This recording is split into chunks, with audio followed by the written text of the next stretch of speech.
Merhabalar kıymetli izleyicilerim ve takipçilerim. Binnur'un Mutfağı kanalıma ve mutfağıma hoş geldiniz.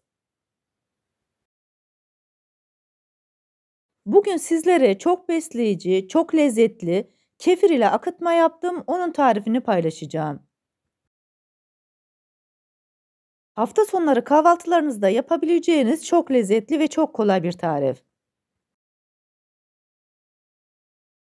Tarifime başlamadan önce kimin nereden izlediğini bana yorumlardan yazarsanız değerli takipçilerimin nereden izlediğini öğrenmiş olurum.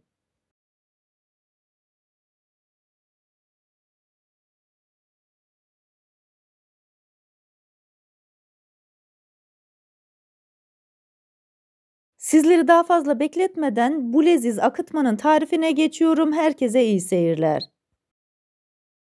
İlk olarak kefirli akıtmamızın hamurunu yapmakla başlıyoruz. Bunun için oda sıcaklığında bekletmiş olduğum 2 su bardağı kefiri koyuyorum. Benim kullanmış olduğum bardak 400 mililitrelik. Yani evde kullanmış olduğunuz su bardağı ölçüleriyle 2 su bardağı koymanız gerekiyor. 1 su bardağı ılık suyu ekliyorum. Daha sonra çırpıcı yardımıyla güzelce karıştırıyorum. 1 çay kaşığı tuzu ekleyerek karıştırmaya devam ediyorum. 2 yemek kaşığı sıvı yağ ekliyorum. Daha sonra sırasıyla 1 çay kaşığı karbonat, yarım paket kabartma tozu,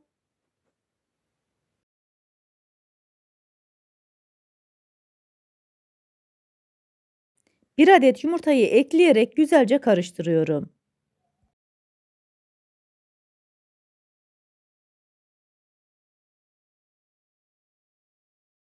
1-2 dakika boyunca karıştırmış olduğum harcın içerisine unu ekleyeceğim. Toplamda 10 yemek kaşığı unu ekliyorum. İlk olarak 8 yemek kaşığını koyuyorum.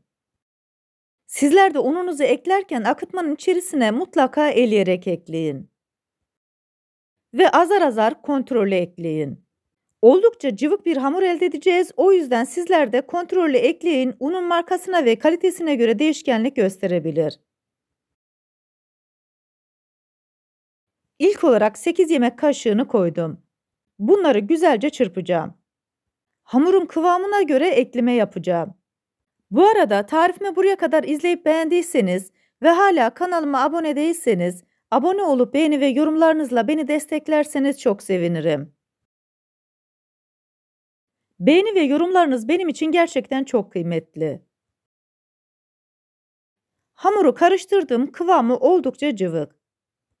O yüzden biraz daha un eklemesi yapacağım.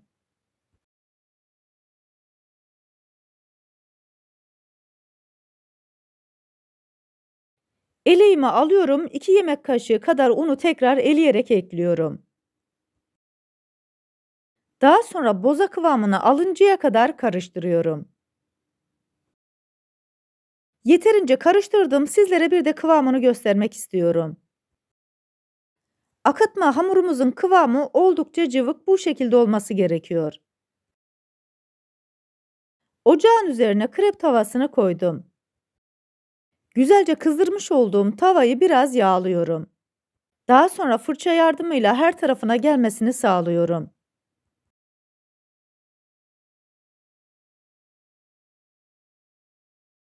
Isıtmış olduğum tavanın içerisine 2 kepçe kadar krep hamurundan koyuyorum. Ben 2 kepçe koydum. Sizler evinizdeki tavanın ölçüsüne göre az ya da daha fazla koyabilirsiniz. İncecik krep elde edeceğiz. 3-4 dakika boyunca üzerindeki hamur tamamen sarı kıvamını alıncaya kadar pişiriyoruz. Bu arada tarifimde kullanmış olduğum bütün malzemeleri videomun altındaki açıklama kısmında ölçüleriyle birlikte paylaşıyor olacağım. İsterseniz oradan da bakıp faydalanabilirsiniz. Üzerindeki hamur tamamen sarardı. Altını şöyle bir kontrol ediyorum. Krebimizin bir tarafı yeterince pişmiş, ters çeviriyorum. Krebi sık sık çevirerek pişireceğim. Bir tarafını pişireyim, daha sonra diğer tarafını çevireyim diye düşünmeyin. Böylelikle içi dışı çok güzel bir şekilde pişmiş olacak.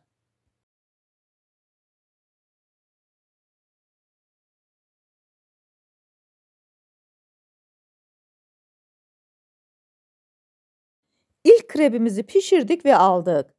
İkinci krep için de aynı şekilde tavayı güzelce yağlıyorum. 2 kepçe kadar krep hamurundan koyuyorum. Aynı zamanda tavayı sağa sola çevirerek krep hamurunu güzelce yayıyorum. Böylelikle krebin hem ortası hem kenarları aynı kalınlıkta olacak. Bu şekilde sık sık çevirerek pişiriyorum. Tarifimi buraya kadar izleyip beğendiyseniz, sosyal medya hesaplarınızdan arkadaşlarınızla paylaşarak bana destek olursanız çok sevinirim.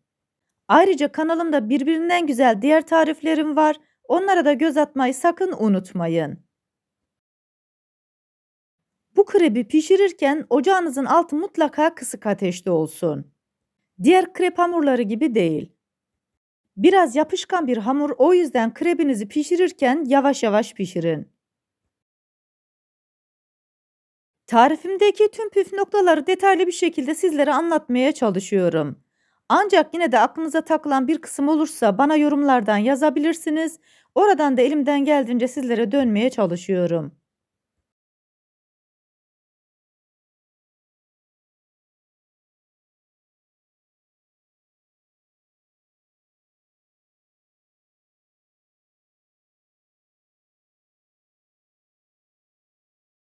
Krep hamurumuzun hepsi bitinceye kadar bu şekilde pişiriyoruz. Hafta sonu kahvaltılarınızda hazırlayabileceğiniz çok kolay bir tarif.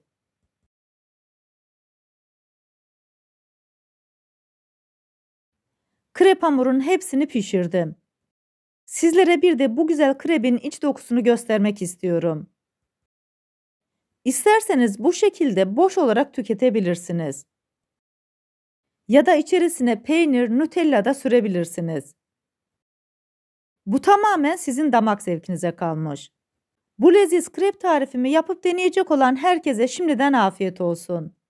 Bir tarifimizin daha sonuna geldik. Videomu izlediğiniz için teşekkür ederim. Bana destek olmak için tarifimi beğendiyseniz beğenmeyi, abone değilseniz abone olmayı, yeni tariflerimi izlemek için bildirim zilini açmayı, tariflerimi sevdiklerinizle paylaşmayı unutmayın. Her şeyin gönlünüzce olması dileğiyle, hoşça kalın, afiyetle kalın, Allah'a emanet olun.